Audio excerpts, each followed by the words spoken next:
Hi everyone, today I've got a couple of project shares to share with you and some VRs for some lovely crafting ladies who are doing giveaways. So this is Papercraft issue 209, so this has been out a few weeks now, and I have got some makes in here. So I never share like my commissions with you guys, so I thought I might start doing that when I get them through. There's Glynis again with her lovely creations.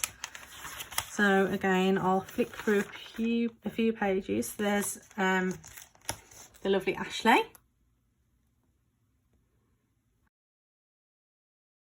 And Jessica as well. So these are both lovely ladies who are quite prominent on YouTube, as you all very well know. So yeah, it came with a gift box creator. So it's like a score tool. And then Ashley has done all the guides on how to use it, so I'm definitely going to be giving those a go. Here we go. So here's my cards. So there's my first one. There's a tuxedo box.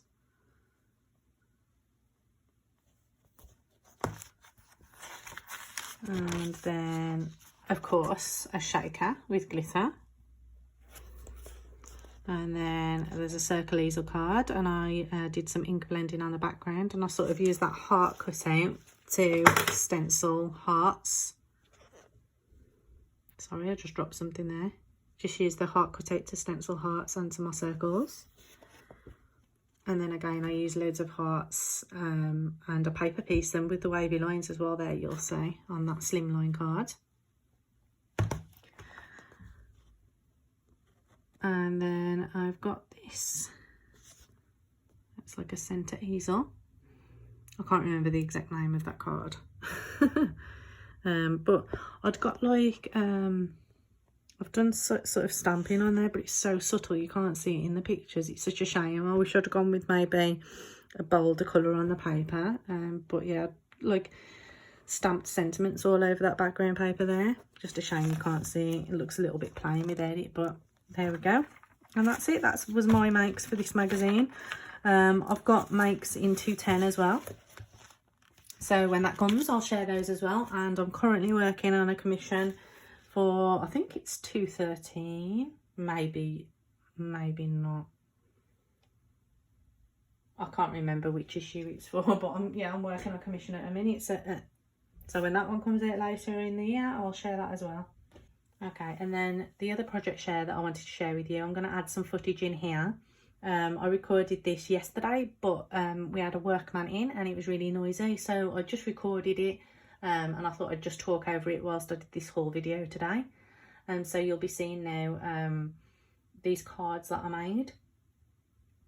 And I made 100 cards. I wanted to find a way to be able to do something to help Ukraine. And I don't have masses of money to donate myself, so I thought, well, I'll make some cards, and I made 100, which I'm showing here in the baskets. And I just spent all of the spare time that I had last week, every hour I could find, just making these cards. And I have a little local shop, which is literally a 2-minute walk from me, and I spoke to the owner and he agreed to let me put them in there. So I've put them in there and posted to sort of our local village page to let people know that they're available to buy. And I've just asked for a minimum donation of £1 per card. Now I know that the equipment that I've used and, you know, all the products and stuff like that cost way more than £1. So each card probably cost me more than £1 to make, but it doesn't matter because I had all this stuff already sitting here, and making 100 cards hasn't even put a dent in my stash. I wouldn't even notice that I made 100 cards last week. The only thing that I'm really missing now is card blanks, and I bought those off Craft Label in a sale a while back, so they didn't even cost me that much. So I know it won't make a massive difference. You know, I'm sort of aiming for £100, so I've made 100 cards. I'm not sure if they'll all sell, of course, but I've also put some items in my Etsy shop that I will be donating the proceeds from that to the DEC as well. I've already made sort of £20 from there. It's not a massive amount, but you know, I'm a fifth of the way there now. I don't know if any of my cards have sold yet, we'll see. And yeah, it's just something that I wanted to do. I kept seeing all these horrible video clips, the footage, you know, on the news, and it was making me cry. It was making me really sad. You know, these people are they're really going through it, aren't they? So it says on the DEC website that £100 can feed 2 sort of refugee families for a month. So, you know, it would make a difference to 2 families for a little while. So it would make me really happy if I can help. So I just picked out a few of my favourite cards to share with you.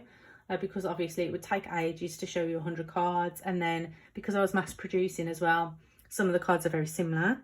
There's only a couple that are exactly the same. Most of them have got slight variations. And so I use different paper pads. Like there I used that paper boutique pad quite a bit, so I probably made sort of 8 to 10 cards out of that kit. I use some hunky-dory kits, you know, you sort of get the members kits, and I've got loads of those sitting around, and they are really great for making quick cards, which obviously I sort of had to make. I spent a week, so I needed to turn around of about 15 cards a night, because I was working mostly in the evenings on it. So this first one here is a hunky-dory kit, and you can see I've put like a little sticker on the back just saying that the proceeds are going to be donated to the DC, and that it was handmade by me. And then this next card, I used some Stampin' Up. I think they're kind of like journal cards, maybe. I'm not sure what the intended use for that kit is, but yeah, I've made cards out of it and I think they work quite well. And then next, that's another hunky-dory one. I made quite a few out of this kit. And yeah, that's another one from the same collection. And this card, you know, I just used some stamps to make that one, with the brush strokes. And that next one's another hunky-dory one. So I made quite a few Mother's Day cards as well, because Mother's Day is coming up.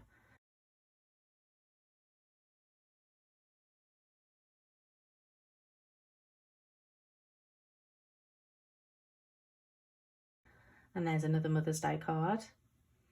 That paper in the back is Violet Studio. The Happy Mother's Day sentiments aren't my favourite. The paper doesn't really match the embossed background perfectly. That white's sort of slightly off. But it worked well enough, I think. And there's another one from the paper boutique. Yeah, that paper there that I use for that Mother's Day sentiment, it's from B&M, and I usually buy my white cardstock from B&M because it's actually really great quality. Usually it's like 220 GSM, and it's usually a brilliant white, but I bought 2 packs a couple of weeks ago, so they've obviously changed the manufacturing process and it's just nowhere near as good. All the edges are rough and frayed on the card, and you can see that colour's quite dull. So I'm hoping they change back, or it was just a bad batch or something, but it was really disappointing because of how well priced it is. I've never really found white cardstock of that quality sort of for that price before, and so yeah, that's made me feel quite sad because I've now got to try and find a better alternative. And then this one was what I made a while ago. I think that was actually for a commission. I made something similar for a commission with those stamps. I'm not sure if I heat embossed it or if that was just a trial one, but I really liked it, so I thought I'd put it to use on that card. And then I really enjoyed making these ones. So those are washi sheets, but what I just did is I glued the washi sheets down. I did find that with the glue it was seeping through and you could see it, so I switched then to double-sided tape, and that one's my favourite one. I think I just really like it on that craft card. So yeah, that's a few of the favourite ones that I made out of the 100. I've taken a few pictures as well that I'll probably share on my social media at some point. And the last thing I wanted to share with you today was a couple of VRs for giveaways that are going on. And the first one is for All Things Crafty with Aimee, and she wants you to be a subscriber to her channel and like and comment on the post, which is kind of standard. And then she wants you to do a VR, or if you don't have a YouTube channel that you post to share on social media. I think she asks for a screen grab of that, I'm not sure though. Okay, And then she wants you to send her a fun file card and a question if you want to as well. And she wants that by the 30th of April. So I've already got an idea of what I'm going to make for that one. I'm quite excited to get started. Okay, and the next one is for Cheryl Simone Crafts. She's having a 300 subscriber giveaway, and she would also like you to do a VR or share on social media. And Cheryl would like a 5x5 inch piece of art, and that's, I think, pretty much interpretive. You can do whatever you want there. I'm not quite sure what I'm going to do for that one yet, but that'll be fun to sort of figure out. I've got to have a little think about that one. And Cheryl would like to receive submissions by the 3rd of May. And my final VR today is for Mrs. Paper and Twine. And she's giving away Simply Cards and Papercraft magazine, and it's brand new and sealed. And she's also giving away a stamp set. And the magazine is available to UK only, but the stamp set she will post internationally. So if you're international, you can enter that competition.